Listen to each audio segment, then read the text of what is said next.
안녕하십니까. MT작업업 성티저입니다.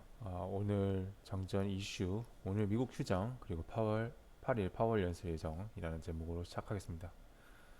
일단 거시경제 뉴스 몇 가지 빠르게 살펴보면요. 지난주 미국 증시가 하락했는데 미국에서 정크본드 매도가 재개했다. 주식환 펀드가 8월 마지막 주에만 94억 달러 빠져나갔다. 비농업 고용 지표가 증가했지만 연준에서는 이제 아직 75bp 금리 인상의 전망이 우세하다. 라는 뉴스, 그리고 러시아 가스프롬의 유럽의 가스 공급을 중단하겠다, 석유 가격 상한제에 반발하겠다 라는 것으로 뉴욕 증시 하락 마감하였습니다. 그래서 8월 또 8일에 이제 파월이 또다시 연설한다는 소식이고요. 환율 1,500원, 1,400원 얘기가 나오고 있는 상황입니다. 그리고 미국 중산층들이 현재 생활비 위기로 1달러 숍으로 가고 있다. 미국의 달러트리라는 종목이 생각나네요. 우리나라의 다이소 같은 게죠. 이런 뉴스들이 여러 가지가 있는데요. 미국 국무부가 대만에 1조 2천억 규모의 무기 판매 기술 지원을 승인했다는 소식. 그리고 현재 정부에서 15억 초과 주담대 금지 족쇄를 푼다. 이런 것도 고려하고 있다는 소식 등등 여러 가지가 있습니다만, 아무튼 미 증시는 초반에 상승하다가 하락 마감하였습니다. 굉장히 좋지 않은 시간들이죠. 특히 유럽 증시가 상승 마감했는데 이렇게 식으로 되었습니다. 이 모든 게 유럽 천연가스 가격 중단 때문입니다. 공급 중단 때문입니다. 그래서 미증시는 다시 하락 마감하였고요. 전반적으로 오른 섹터가 에너지, 가스, 그리고 골드, 아그리컬트라는 이제 농업 정도, 비료 이런 회사들 정도로만 보시면 되겠습니다. 신지수는 공포로 이제 확정이 된 상황이고요. 채권금리가 하락했고요. 원유 가격은 이 정도 가격 유지하고 있고, 달러 지수가 109.97로 굉장히 지금 110을 유지하고 있는, 위협하고 있는 상황입니다.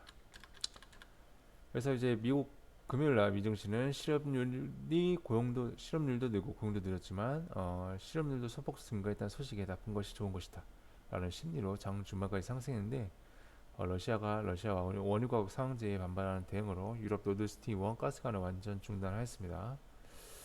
그래서 표면적으로는 지정 확정 리스크가 다시 불거졌고요. 하지만 이제 어차피 적기 받고 있던 가스관을 완전 중단한다고 해서 뭐가 달라질지 모르겠네요. 이번 주 목요일 날 유럽 중앙은행이 금리 인상을 하는데, 예고된 금리는 75bp인데 50bp 가능성도 나오고 있습니다. 이런 가스 때문이죠.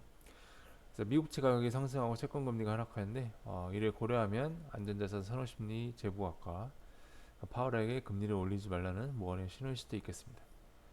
이번 주 8일 날 파월은 카토 인스티튜트라는 협회에서 통화정책 관련 연설을 할 예정입니다. 어떤 발언을 할지가 이제 주목이 되는데, 일단 달러 지수는 이번 주 굵직굵직한 일정을 앞두고 상승 이어가고 있어요.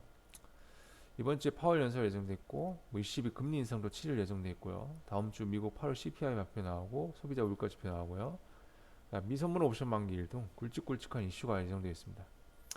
우리나라도 오늘은 미국장 휴장이고, 목요일은 선물 옵션 만기일이고, 금요일은 추석 연휴 휴장이고, 다음 주는 미국 CPI 발표 예정돼 있고, 미국 선물 옵션 만기일 등 강하게 이제 예정되어 있습니다. 그래서 지난주 미국 시장은 원유가스, 에너지 및 금농업 등 원자재 부분만 상승하는 우호적 보여줬기 때문에 우리 시장도 이러한 섹터만 일단 장초만 부각되고 전체적으로 개파락 출발할 것으로 보여집니다. 그 이후 버틸 수 있을지가 관건인데, 버티는 것에 함부로 베팅할 수는 없겠습니다. 달러스가 워낙 오르고 있기 때문이죠. 그래서 관망이 현명한 판단을 보여주고요. 여전히 긍정적인 마인드는 예측보다는 대응이고 현금이 중요하다라는 점 명심해 주시면 되겠습니다. 종목 기타 뉴스에서 특별한 건 없고, 유럽 천연가스 대란이 나비 효과로 이제 삼성 반도체 생산이 지금 문제가 되고 있다는 소식이고, 수요도 감소하고 있다는 소식입니다. 지금 전자제품을 살 여력이 없다는 거죠. 그래서 반도체에 대한 부정적인 뉴스와 전망이 계속 나오고 있는데, 수요 감소는 데이터로 확인되고 있기 때문에 이를 피할 수는 없겠습니다. 하지만 이제 겨울이 벌써 먼저 타지만 인내가 필요하고요. 반도체가 살아나지 않으면 지수에는 부담이지만 그 대한 섹터인 2차전지 소재, 신재생 등에는 여전히 관심이 필요합니다. 그래서 오늘의 일정은 오펙 플러스 회의 있고 미 노동조 휴장이고요. 테슬라가 완전 자율주행 소프트웨어 가격 인상한다는 소식이고, 미국 상원이 내일 개장할 예정이고요. 특별한 건 없습니다. 미국의 8월 ISM 비제조업 지수와 서비스 PMI 확정치가 발표될 예정입니다. 네, 자세한 기사 내용과 자료를 보고 싶으신 분께서는 아래 칼럼에서 확인해 주시면 되겠습니다. 그럼 오늘도 성을 투자하시길 바라겠습니다. 태풍 피해 없으시길 간절히 빕니다. 감사합니다.